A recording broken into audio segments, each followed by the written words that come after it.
비아레알의 경기입니다. 저는 바야돌리드의 단통 패배로 가보도록 하겠습니다. 폴더스에 여유가 있으신 분들은 이변픽으로 무승부까지 추천을 드리도록 하겠습니다. 아직 현미경 분석 일부를 보지 않으신 분들은 지금 화면 위로 올라가는 링크를 클릭을 하시면 일부 먼저 시청을 하실 수 있습니다. 바야돌리드 같은 경우에는 지난 시즌 2부 리그 2위를 차지를 하면서 1부 리그인 라리가로 승격을 했습니다. 프리시즌 성적이 인상적인데 3승 3무로 무승부가 조금 많았지만 직전 라치오와의 평가전에서도 0대0 무승부를 거뒀을 정도로 세리에 A 강호 라치오와 대등한 경기를 펼쳤다고 보시면 되겠습니다. 지난 시즌 2부 리그에서 홈 경기에서 실점이 13골이 줄어드는 홈에서의 수비 집중력이 있는 바야돌리드라고 보시면 되겠습니다. 과거 1부 리그 시절에 비아레알과의 맞대결 전적은 2승 2무 6패로 열세이고 최근 비아레알 상대로 5경기 2무 3패의 상대 전적에 열세가 있습니다. 한 가지 우려스러운 것은 바야돌리드가 지난 시즌 2부 리그에서 20골이나 넣어줬던 공격수 와이즈만 선수가 부상 여파로 출전 여부가 불투명하기 때문에 이 주포 공격수가 부상으로 빠지게 된다면 비아레알을 상대로 상당히 빈공을 보여줄 가능성이 높아 보입니다. 주요 영입 자원으로는 그라나다 출신의 자원들이 상당히 많이 영입이 됐는데 왼쪽 풀백 측면 자원인 에스쿠데로 선수와 미드필더 몬추 선수가 영입이 됐습니다. 또한 스포르팅 출신의 윙어 플라타 선수를 영입을 했고 비아레알 출신의 골키퍼 아세노 선수를 영입을 했습니다.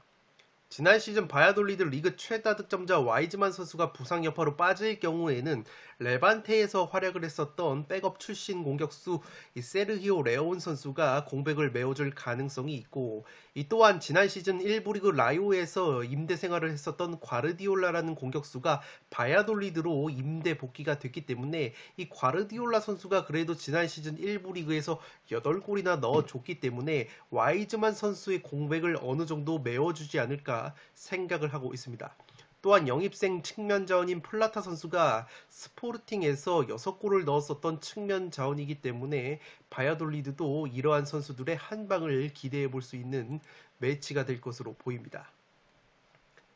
비아레알 같은 경우에도 프리시즌 성적이 6승 2무로 상당히 좋았습니다. 직전 인테르와의 평가전에서도 4대2 완승을 거두면서 프리시즌에도 좋은 경기력을 보여줬는데 지난 시즌에 라리가 원정 경기에서 6승 5무 8패, 홈 경기에서 10승 6무 3패로 확실히 원정에서 성적이 떨어지는 약점이 있었습니다. 여기에 공격 쪽에서 단주마 선수가 부상 여파로 출전 여부가 불투명하고 이 주전급 2선 자원인 트리게로스 선수 역시 많은 공격 포인트를 올려주는 자원인데 이 선수 역시 부상 여파로 출전 여부가 불투명하기 때문에 이 비아레알이 공격 쪽에서 전력 누수가 조금 있을 것으로 생각이 됩니다.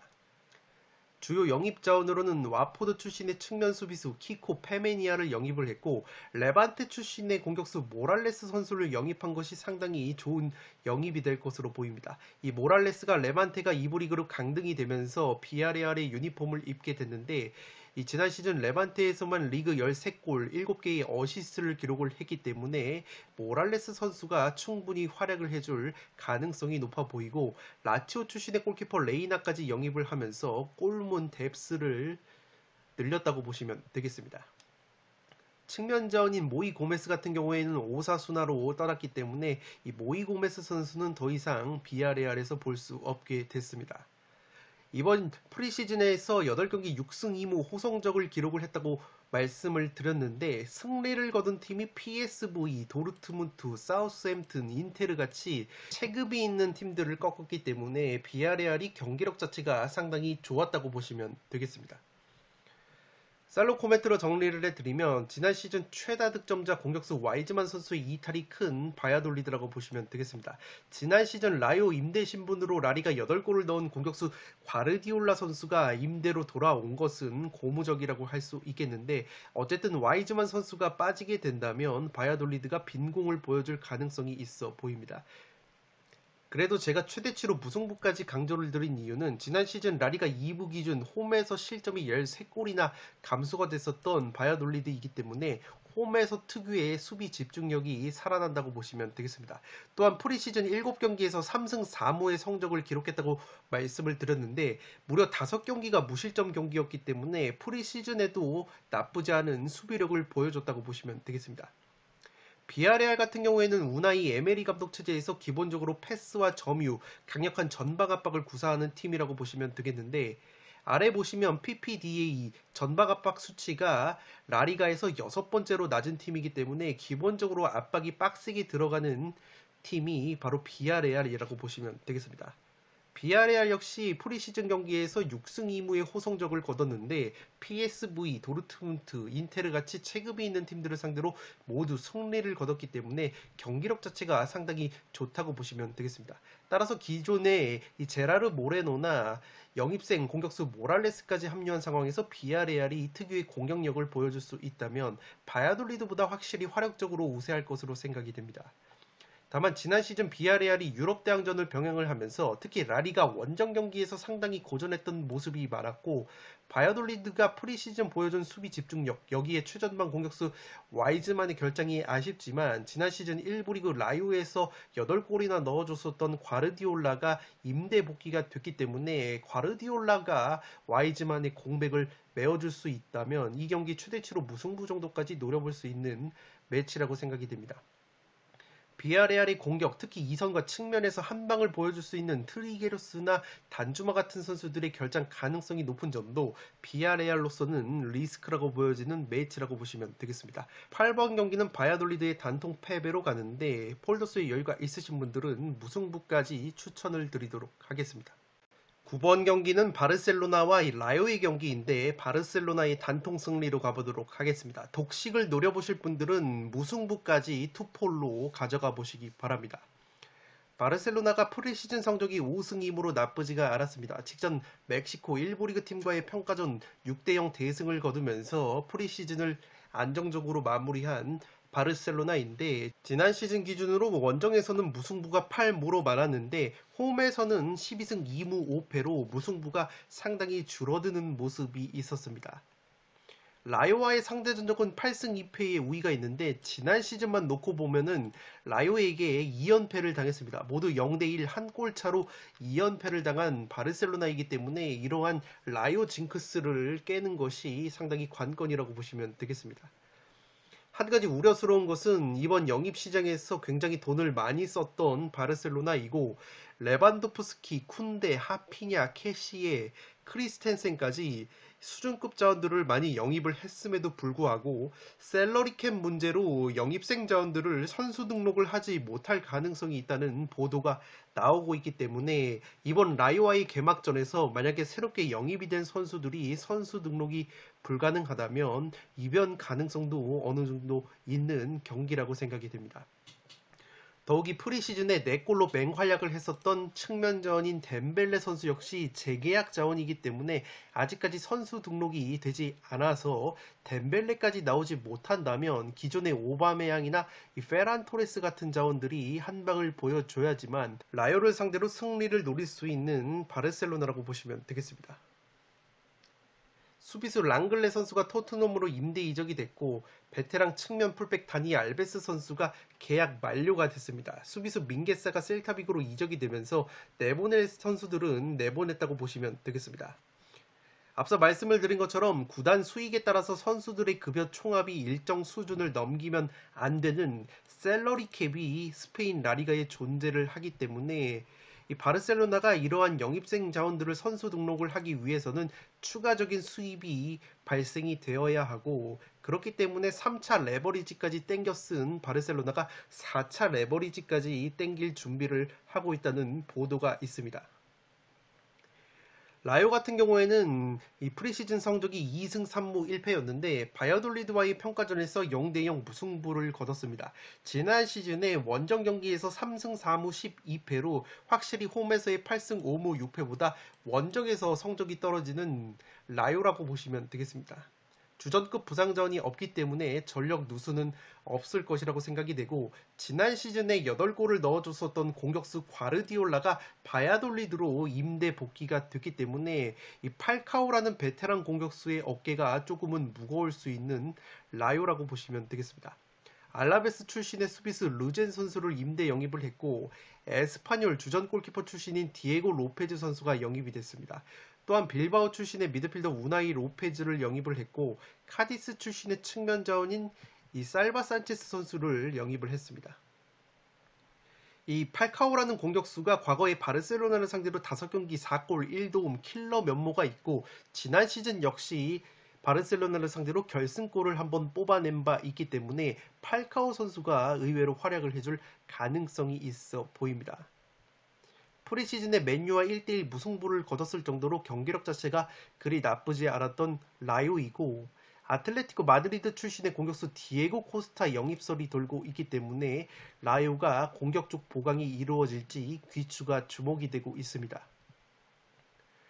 살롱 코멘트로 정리를 해드리면, 새로운 영입생들의 선수 등록이 사실상 라요전까지 어려워질 것으로 보이는 바르셀로나라고 보시면 되겠습니다. 앞서 설명을 드렸던 셀러리캡 제도 때문에 바르셀로나가 비싼 돈을 주고 사온 영입생들을 선수 등록을 하지 못하는 초유의 사태가 벌어질 가능성이 높아지고 있고, 12일 기준으로 영입생들을 제외한 기존의 17명만 선수 등록을 했다는 보도가 있기 때문에 기존 자원들로만 라요를 상대할 것으로 보입니다. 이미 지난 시즌에 기존 자원들로 라요와 두 차례 맞대결을 펼쳐서 0대1로 두 차례 패배를 당했던 바르셀로나이기 때문에 배당 자체가 지금 바르셀로나의 승리 배당이 1.12라는 똥배당을 받았다고 하더라도 이변 가능성이 어느 정도 있는 경기가 되지 않을까 싶습니다. 특히 영입생은 아니지만 새롭게 재계약을 체결한 이 덴벨레라는 선수가 프리시즌에 상당히 좋았던 모습이 있는데, 이 덴벨레마저 선수 등록이 아직 되지가 않았기 때문에 페란 토레스나 오바메양 같은 기존 공격자원들이 해줘야지만 라요를 상대로 승리를 노릴 수 있는 바르셀로나라고 보시면 되겠습니다. 라요 같은 경우에는 지난 시즌 바르셀로나를 상대로 1대0 더블을 달성한 성과가 있고, 라요의 공격수 팔카오 선수가 바르셀로나 상대로 최근 5경기 4골 1도움 킬러 면모까지 있습니다. 바르셀로나가 기존 멤버들로도 홈에서 승리를 거둘 가능성이 높겠지만, 이변을 노려보실 분들은 지난 시즌 라요가 바르셀로나를 상대로 2연승을 거뒀다는 점과 라요 공격수 팔카오의 바르셀로나 킬러 면모, 여기에 바르셀로나의 영입생 선수 등록 불발 등을 근거로 삼을 만한 매치라고 생각이 됩니다.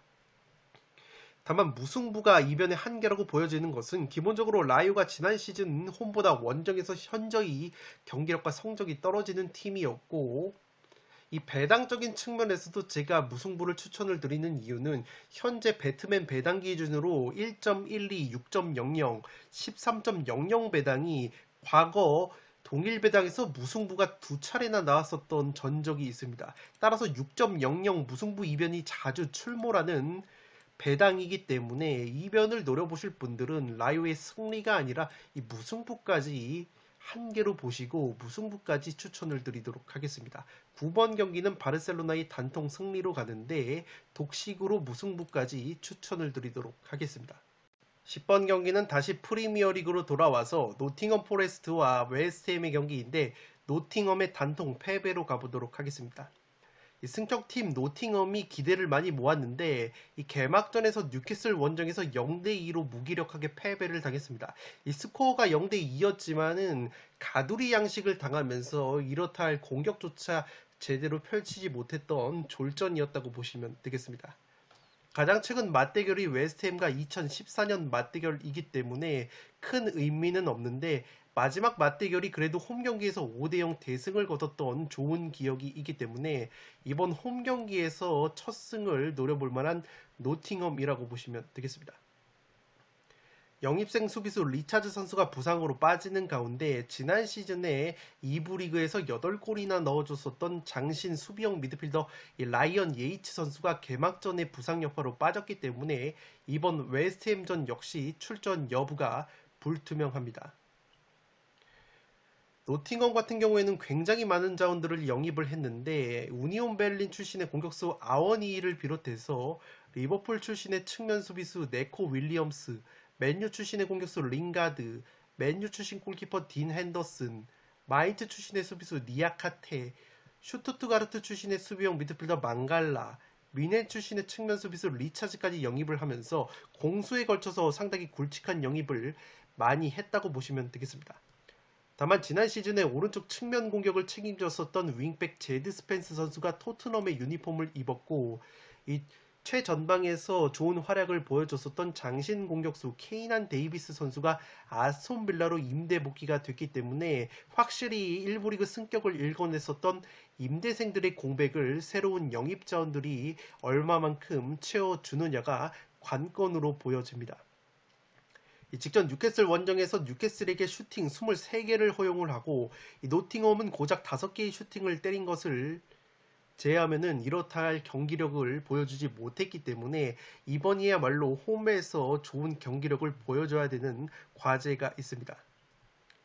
상대적으로 중원 퀄리티가 떨어진다는 평가를 받았는데 2부 리그에서는 그래도 잭 콜백이나 오브라이언 같은 선수들이 2부 리그에서는 수준급 미드필더로 꼽혔던 자원인데 확실히 뉴캐슬과의 경기에서는 뉴캐슬의 이 강건한 전방 압박에 이 탈압박이 되지 않는 허점이 있었기 때문에 1부 리그의 벽을 실감하는 듯한 모습이 있었습니다. 그렇기 때문에 이 슈투트가르트에서 영입을 한 미드필더 망갈라 선수가 선발로 투입이 될 가능성이 높아 보이고 지난 시즌 2부 리그에서 18개의 골과 10개의 어시스트를 기록한 브레넌 존슨이 직전 뉴캐슬과의 개막전에서는 팀 내 최저 평점을 기록했을 정도로 경기력이 나빴기 때문에 홈에서만큼은 에이스 역할을 해줘야 되는 브레넌 존슨이라고 보시면 되겠습니다.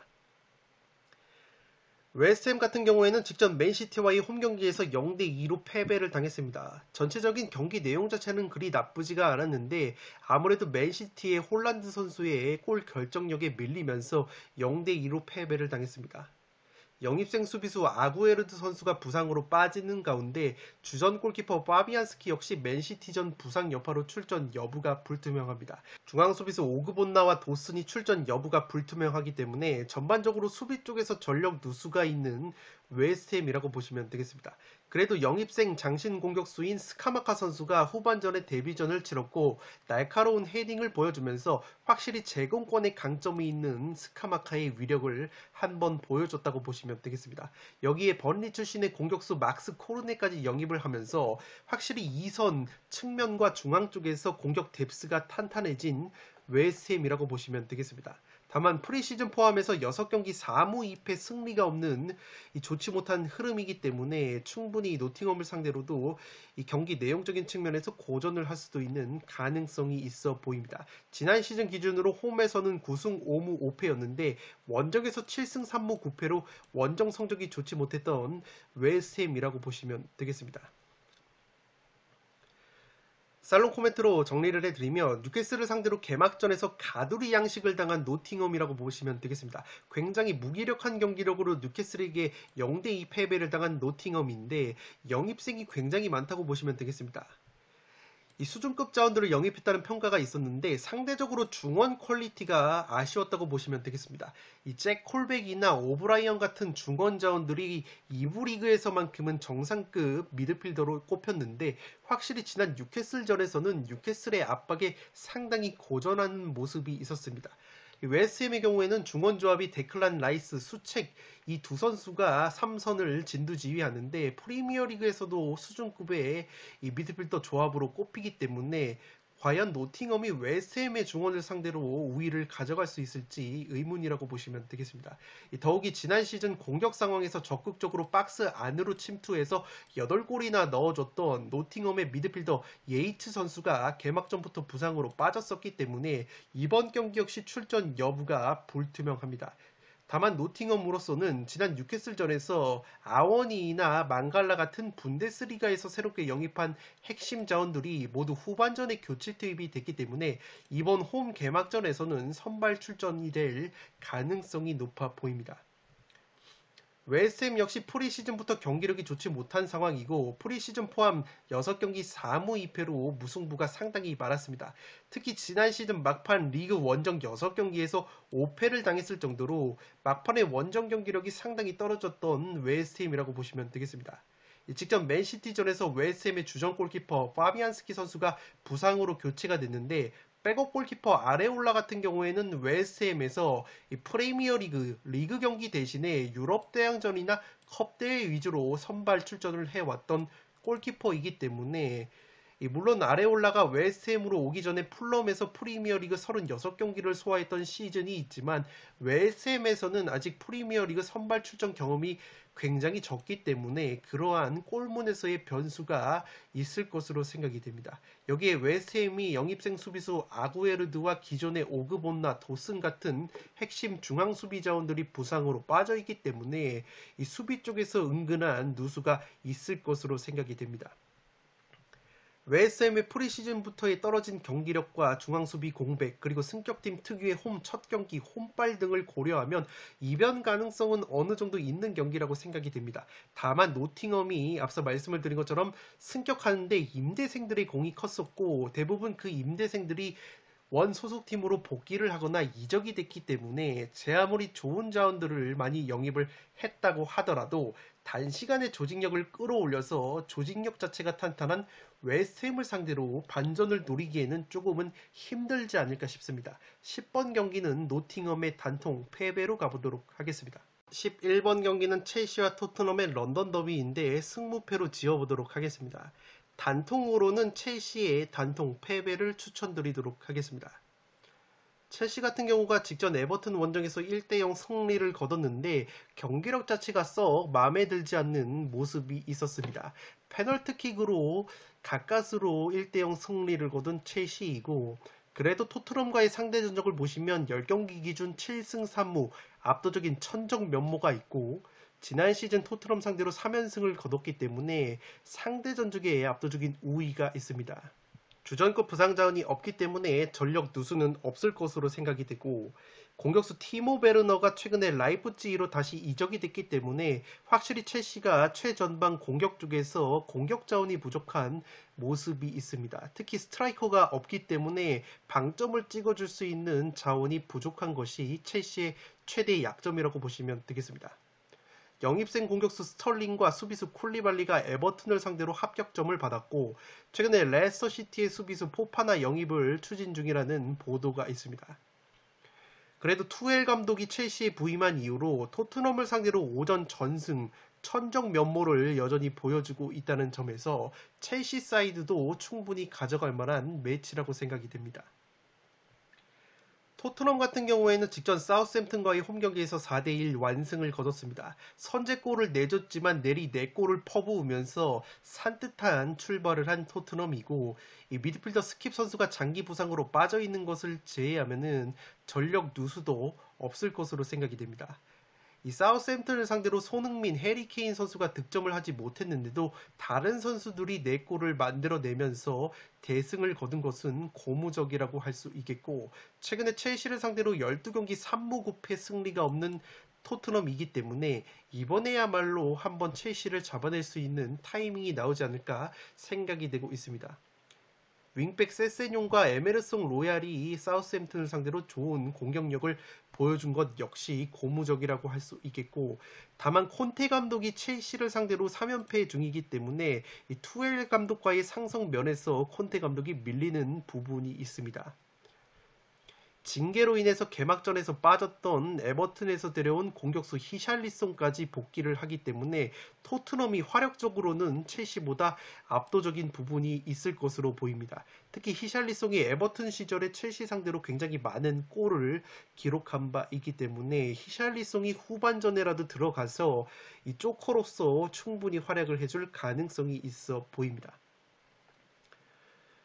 살롱 코멘트로 정리를 해드리며 직전 에버튼전에서 수비 뒷공간 역습에 실점 위기를 내줬던 첼시라고 보시면 되겠습니다. 아무래도 노장 티아고 실바 선수의 수비 커버 범위가 너무 넓고 후반전에는 콜리발리나 이 티아고 실바 선수가 근육 경련을 호소하는 장면도 나왔기 때문에 이 굉장히 라인이 높은 첼시가 수비적인 부담감이 크다고 보시면 되겠습니다. 지금 보시는 장면이 에버튼과의 경기였는데 에버튼의 앤서니 고든과 이 더마레이 그레이 같이 빠른 자원들이 돌격 앞으로 역습을 감행을 하는데 최후방 수비 라인에는 티아고 실바 선수 혼자만이 버티고 있고 이 가까스로 실점을 면했지만 그레이에게 위협적인 슈팅 장면을 내줬다고 보시면 되겠습니다. 이 앤서니 고든이나 그레이가 마무리 능력이 뛰어나지 않은 자원이라 다행이었지 만약에 이 장면이 토트넘의 손흥민이나 해리 케인 같은 선수들로 대치가 될 경우에는 과연 첼시가 토트넘의 퀄리티 있는 역습을 이 티아고 실바 선수 혹은 아스필리쿠에타 같은 노장 수비수들이 막아낼 수 있을지 상당히 우려가 되고 있습니다.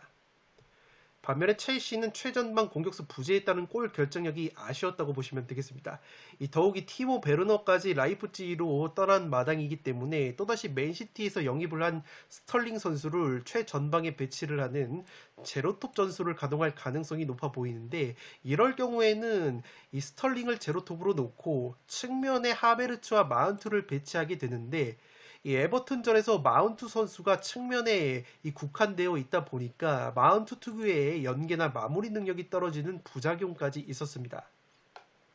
따라서 첼시가 공격 자원 영입이 시급해 보이는 부분이고 첼시 수비수 쿨리발리가 스피드를 갖춘 수비수이지만 이 공격 상황에서 빌드업에 적극적으로 관여를 하기 때문에 여전히 노장 티아고 실바 선수가 수비 뒷공간을 광범위하게 커버해야 되는 부담감이 있습니다. 따라서 이번에야말로 토트넘이 천적 관계를 청산하고 첼시를 잡아낼 수 있는 최적의 타이밍이라고 보여지고 여기에 에버튼에서 새롭게 영입을 한 토트넘의 공격수 히샬리송이 이번 첼시전 출전이 가능한데 과거 에버튼 시절의 히샬리송이 첼시를 상대로 굉장히 강했던 모습이 있습니다. 다만 제가 첼시 사이드도 버리지 못하는 이유가 첼시의 경우에는 투엘 감독 부임 이후에 토트넘을 상대로 5전 전승을 거뒀을 정도로 토트넘 킬러 면모가 있는 첼시와 첼시의 투엘 감독이라고 보시면 되겠고 심지어 콘테 감독이 부임한 이후에도 투엘 감독의 첼시를 이겨본 적이 없는 토트넘이기 때문에 그러한 상성을 고려한다면 안정적으로 승무표로 지어볼 만한 매치라고 생각이 됩니다. 최근 10경기 기준으로 토트넘 상대로 패배가 없었던 첼시이기 때문에 그러한 상성까지 고려해서 11번 경기는 승무패로 지어보도록 하겠습니다. 단통만 노려본다면 저는 토트넘의 승리를 추천드리도록 하겠습니다. 12번 경기는 카디스와 소시에다드의 경기인데 무패 투폴로 가면서 2변까지 노려보도록 하겠습니다. 카디스가 프리시즌 성적이 2승 1무 3패 3연패로 좋지 못한 흐름이 있었는데 세비야와의 평가전에서도 0대1로 패배를 당했습니다. 지난 시즌에 홈과 원정에서 무승부가 상당히 많았던 카디스인데 라리가에서 두 번째로 무승부가 많았다고 보시면 되겠습니다. 이 소시에다드와의 상대 전적이 굉장히 열세인데 지난 시즌에 소시에다드에게 2연패를 당했고 2020년 이후에 소시에다드전에서 4연패 수렁에 빠져 있기 때문에 이 소시에다드가 카디스의 천적 면모가 있습니다. 수비형 미드필더 알카라즈가 부상으로 빠질 것으로 보이는 카디스이고 이번 영입시장에서 호주 국가대표팀 공격수 아워 마빌 선수를 영입을 하면서 전방에서의 기동력을 강화를 했습니다. 이 소시에다드 출신의 오른쪽 풀백 살두아를 영입을 했고 레알 마드리드 출신의 수비수 빅토르 추스트를 영입을 하면서 수비 쪽에서의 보강이 이루어졌습니다. 이 살비 산체스 선수가 라이오로 이적이 됐고 측면 수비수 아카포가 계약 만료가 됐습니다. 지난 시즌에 홈에서 무승부가 9차례나 있었던 카디스인데 라리가 홈 성적이 꼴찌였다고 보시면 되겠습니다. 홈에서 승점이 가장 적었던 카디스이기 때문에 이번 시즌에도 홈 고자 면모가 나올지 귀추가 주목이 되고 있습니다. 공격 투톱이 지난 시즌 라리가 7골을 넣은 로자노라는 공격수와 5골을 넣은 루카스 페레즈가 이번 시즌에도 투톱을 이룰 것으로 보이는데 지난 시즌에 라리가 38경기에서 35골밖에 넣지 못해서 최소 득점 3위 빈공을 보여줬다고 보시면 되겠습니다. 경기당 평균 한 골이 채 되지 않는 득점력을 보여준 것이 카디스이기 때문에 이번 시즌은 공격력이 상당히 관건이라고 보시면 되겠습니다. 소시에다드 같은 경우에도 프리시즌 성적이 2승 1무 3패로 좋지가 못했습니다. 직전 빌바오와의 평가전에서도 0대1 패배를 당했는데 지난 시즌의 홈과 원정 성적을 비교해보면 이 원정에서 실점이 상당히 늘어나는 부분이 있습니다. 홈에서는 9실점 짠물 수비를 보여줬지만 원정에서는 무려 실점이 28골로 상당히 많은 실점을 원정에서 했다고 보시면 되겠습니다. 에이스 공격수 오야르사발 선수가 10월까지 부상 아웃이 예상이 되기 때문에 확실히 오야르사발이 없는 소시에다드가 또다시 빈공을 보여줄 가능성이 있어 보입니다. 지난 시즌 마요르카에서 이강인 선수와 한솥밥을 먹었었던 일본 대표팀 공격수 쿠보 선수를 영입을 했고 앙제 출신의 젊은 공격수인 모하메드 알리 조 선수를 영입을 했습니다. 셀타비고 출신의 공격수 브레이스 멘데스를 영입을 했기 때문에 주로 2선 쪽에서의 공격 보강이 이루어진 소시에다드이기 때문에 이 오야르사발 선수의 공백을 이 세 선수가 메워줘야지만 시즌 초반을 무난하게 넘길 수 있는 소시에다드가 될 것으로 보입니다. 백업 오른쪽 풀백 살두아가 백업 오른쪽 풀백 살두아 선수가 카디스로 이적이 됐고 공격수 윌리안 주제 같은 경우에는 지난 시즌에 베티스로 임대를 떠났었는데 완전 이적이 됐습니다. 측면 자원 포르투 역시 헤타페로 임대 이적이 됐고 장신 공격수 세를로트는 라이프찌히 임대 복귀가 됐습니다. 이 미드필더 하피냐가 PSG 임대 복귀가 됐고 이 측면 자원인 야누자이가 계약 만료가 됐기 때문에 이 굉장히 공격 쪽에서 뎁스가 헐거워진 소시에다드라고 보시면 되겠습니다. 이 카디스가 경기당 평균 채 한 골이 되지 않는 빈공을 보여줬다고 지난 시즌 말씀을 드렸는데 이 소시에다드 역시 순위에 비해서는 지난 시즌에 38경기 40골밖에 넣지 못했기 때문에 경기당 평균 한 골이 조금 넘는 기대 이하의 공격력을 보여줬다고 보시면 되겠습니다. 이 프리시즌 6경기에서도 득점이 5골로 경기당 채 한 골이 되지 않는 저조한 득점력을 보여줬기 때문에 소시에다드가 오야르사발이 빠지는 가운데 특유의 빈공을 보여준다면 카디스의 늪축구를 상대로 무승부 정도로 덜미가 잡히기 좋은 경기라고 생각이 되고 있습니다. 특히 지난 시즌 카디스를 상대로 소시에다드가 3대0, 2대0 승리를 거뒀다고 말씀을 드렸는데 당시에 카디스를 상대로 득점을 했었던 공격 자원인 세를로트, 야누자이, 포르투가 모두 팀을 떠났고 오야르사발은 부상 중이기 때문에 카디스를 상대로 지난 시즌 골을 넣었었던 공격 자원이 모두 없이 이번 카디스 원정을 치러야 한다고 보시면 되겠습니다. 쌀로 코멘트로 정리를 해드리면 소시에다드의 빈공이 발목을 잡을 수 있는 경기라고 생각이 됩니다. 이 떠나보낸 공격 자원은 세를로트, 포르투, 주제, 야누자이 굉장히 많은데 영입은 쿠보와 모하메드 알리조, 이 브레이스 멘데스가 전부라고 보시면 되겠습니다.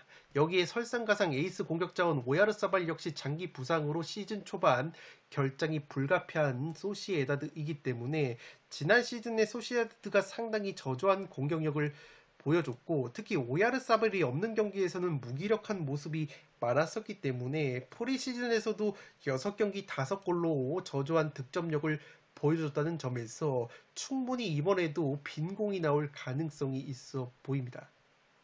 마찬가지로 카디스 역시 최근에 프리시즌 성적이 좋지 못했고 지난 시즌 라리가 최소 득점 3위 빈공을 보여줬습니다. 카디스의 경우에는 지난 시즌 라리가에서 무승부가 두 번째로 많았던 무자비 면모가 있고 지난 시즌 라리가 홈 성적, 홈 승점이 꼴찌였다고 보시면 되겠습니다. 따라서 기본적인 체급에서의 우위와 상대 전적의 압도적인 우위를 고려하면 소시에다드의 승리가 그래도 가능성이 높지만 소시에다드의 공격진 누수와 빈공, 카리스의 무자비 면모와 빈공 등을 고려한다면 저득점 무승부 구미도 당기는 매치라고 생각이 됩니다. 12번 경기는 무패 투폴로 가보도록 하겠습니다. 13번 경기는 발렌시아와 지로나의 경기인데 승부 투폴로 가면서 2변까지 노려보도록 하겠습니다. 이 지로나 같은 경우에는 지난 시즌 2부 리그 6위에서 승격 플레이오프를 뚫고 승격에 성공한 역전의 명수라고 보시면 되겠습니다. 발렌시아 같은 경우에는 가투소 감독이 새롭게 부임을 해서 새 시즌을 맞이하게 됐는데 프리시즌 성적이 3승 1무 2패를 기록을 했습니다.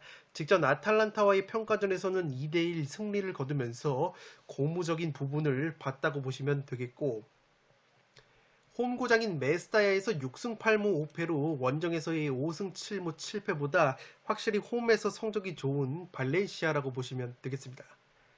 지로나와의 상대 전적은 가장 최근 맞대결이 2019년 맞대결이었는데 당시 3대2 원정 승리를 거둔 바 있습니다. 한 가지 우려스러운 것은 주전 측면 수비수인 호세가야 선수가 징계로 결정이 되고 주전 중앙 수비수인 파울리스타마저 출전 여부가 불투명하기 때문에 핵심 수비자원 2명이 빠지는 발렌시아라고 보시면 되겠습니다. 하나 더 리스크는 에이스 공격수인 곤살루 게데스 선수가 울버햄튼으로 이적이 됐기 때문에 화력 약화가 예상이 되고 있습니다.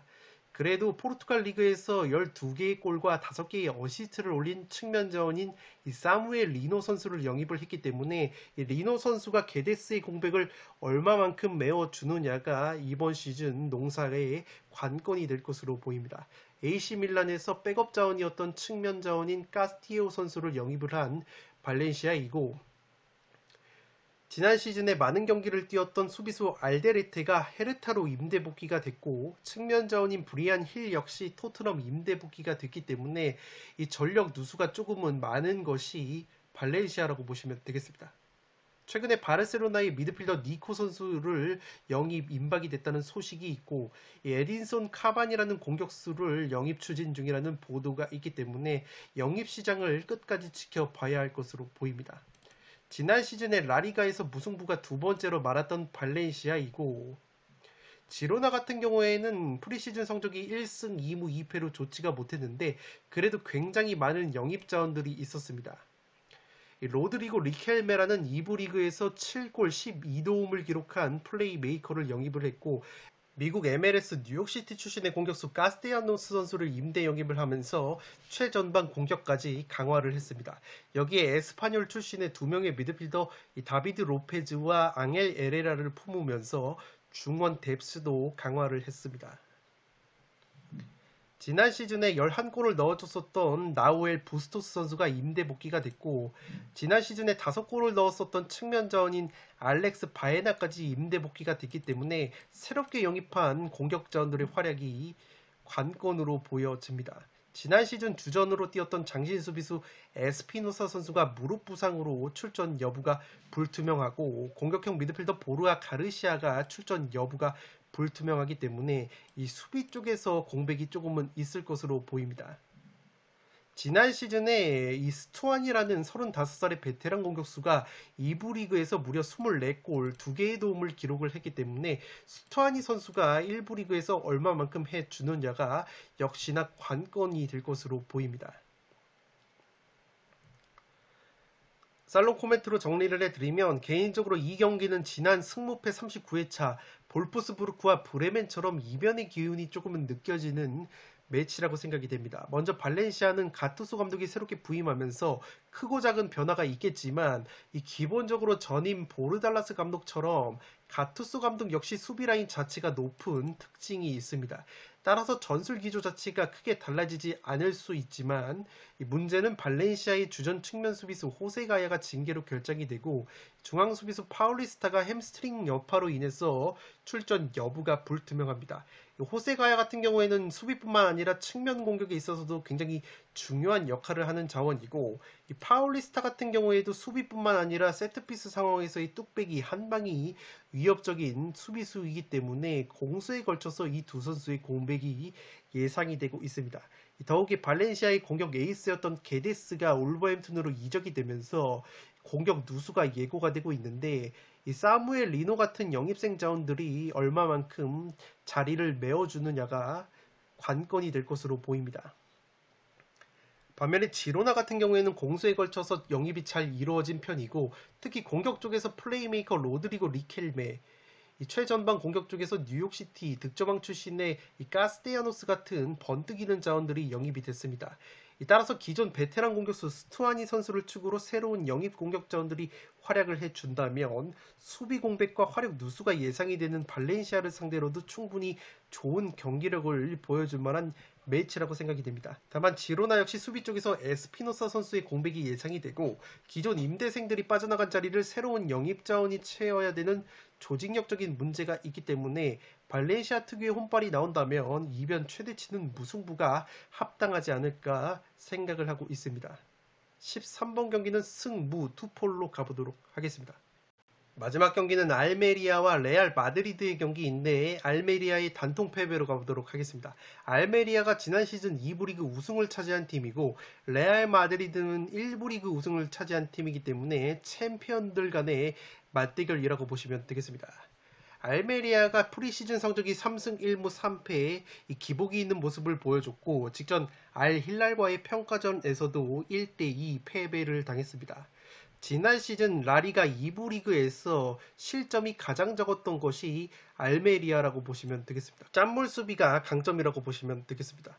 주전 공격형 미드필더 푸이그말이 프리시즌 부상 여파로 출전 여부가 불투명한데 더 우려스러운 것은 지난 시즌에 라리가 2부 리그에서 18골 9개의 어시스트를 기록한 장신 공격수 우마르 사디크 선수가 비아레알로의 이적 가능성이 높다고 합니다. 현재 뉴캐슬이나 세비야도 영입 전에 참전이 됐는데 그만큼 이 우마르 사디크 선수를 둘러싸고 많은 구단들이 군침을 흘리고 있기 때문에 이 우마르 선수를 지키는 것은 사실상 불가능하지 않을까 싶습니다.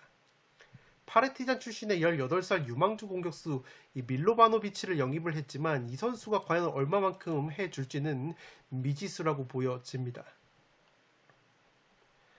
레알 같은 경우에는 주중에 프랑크푸르트와의 웨파 슈퍼컵에서 2대0 깔끔한 승리를 거두면서 예열을 마쳤습니다. 주전급 부상자원이 없기 때문에 전력 누수는 없을 것이라고 생각이 되고 첼시 출신의 수비수 루이디거를 영입을 하면서 수비를 강화를 했습니다.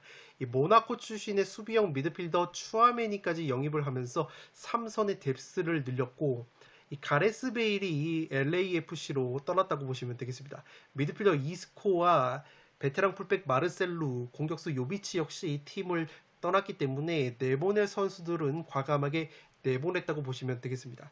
주중에 슈퍼컵에서 주포 벤제마 선수가 득점포를 가동을 했고 에이스 측면 자원인 비니시우스가 어시스트를 기록을 했기 때문에 주요 공격자원들의 골 감각 역시 개막을 앞두고 끌어올린 슈퍼컵이라고 보시면 되겠습니다. 이 슈퍼컵 이후에 4일 뒤에 알메리아 원정을 떠나는 일정이기 때문에 체력 누수가 있을 수밖에 없는 레알이지만 그래도 후반에만 5장의 교체 카드를 사용을 하면서 어느 정도 체력 안배를 했다고 보시면 되겠습니다. 살롱 코멘트로 정리를 해드리면 알메리아의 공격 에이스 우마르 사디크의 이적 여부와 출전 여부가 관건으로 보여집니다. 이 우마르 사디크가 장신임에도 불구하고 드리블과 연계 능력이 좋고 마무리 능력까지 좋아서 지난 시즌 라리가 2부 리그에서 18개의 골과 9개의 어시스트를 기록을 했다고 보시면 되겠습니다. 문제는 이 우마르 사디크를 놔두고 비아레알을 비롯해서 프리미어리그의 뉴캐슬 같은 여러 팀들이 군침을 흘리고 있고 실제 비아레알과는 상당 부분 이적 계약이 진행이 된 것으로 보도가 나오고 있기 때문에 만약에 우마르 사디크가 이적이 된다면 알메리아가 공격 쪽에서 뼈아픈 전력 누수가 될 것으로 보입니다. 다만 레알 마드리드전을 앞두고 우마르 사디크가 훈련장의 모습을 드러냈다는 보도도 있기 때문에 출전 여부는 아직까지 장담할 수가 없는 상황이라고 보시면 되겠습니다. 여기에 프리시즌 경기 중에 공격형 미드필더 푸이그말이 몸 상태가 좋지 못했기 때문에 알메리아의 화력이 상당히 약해질 가능성이 있어 보입니다. 다만 한 가지 제가 우려스러운 것은 지난 승무패 39회차 1번 경기가 2부 리그 챔피언 풀럼과 프리미어리그 2등 팀인 리버풀과의 맞대결이었는데 2부 리그 우승팀과 1부 리그의 강호 구도가 일치를 하고 심지어 풀럼 리버풀 경기보다 이 알메리아 레알 마드리드 경기 알메리아의 승무 배당이 더 낮은 상황이기 때문에 조금은 구린내가 나지 않나 싶습니다. 여기에 리버풀 같은 경우에도 시즌 개막 전에 커뮤니티 실드에서 맨시티를 꺾고 우승을 차지를 했는데 이 레알 마드리드도 주중에 프랑크푸르트와의 웨파 슈퍼컵에서 우승을 차지해서 경기력이 상당히 좋다고 생각은 되지만 이 리버풀도 풀럼에게 무승부로 덜미가 잡혔던 것처럼 이 상황적인 유사성이 있는 경기라서 왠지 조금은 구린내가 나는 경기이지 않나 싶습니다. 알메리아가 지난 시즌 라리가 2에서 이 최고 짠물 수비 팀이었고 따라서 이변을 노리는 분들에게는 참고할 만한 데이터가 될 것으로 보입니다. 웨파 슈퍼컵이 핀란드 헬싱키에서 열렸는데 헬싱키에서 스페인 알메리아까지 짧지 않은 비행거리와 시간을 소화를 해야 되는 레알 마드리드 팀이기 때문에 제 아무리 슈퍼컵에서 후반전에 이 교체 카드를 다소 활용을 했다고 하더라도 체력적인 누수가 있을 수밖에 없는 레알 마드리드라고 보시면 되겠습니다. 따라서 지난 승부패 39회차 풀럼과 리버풀 이변을 노렸던 것처럼 알메리아와 레알 마드리드 이변을 노려보시는 분들은 이러한 근거를 참고를 해주시기 바랍니다. 네, 이것으로 7억 5천만 원이 이월된 축구토토 승부패 40회차 현미경 분석 1부와 2부 모두 마치도록 하겠습니다. 영상이 도움이 되신 분들은 좋아요와 구독 버튼을 눌러주시면 풋볼살롱 채널에 크나큰 힘이 됩니다. 구독 버튼 옆에 종 모양의 알림 설정을 해주시면 그 누구보다 빠르게 양질의 축구 승무패 프로토 관련 분석 컨텐츠를 만나보실 수 있습니다. 지금까지 풋볼 살롱이었습니다. 감사합니다.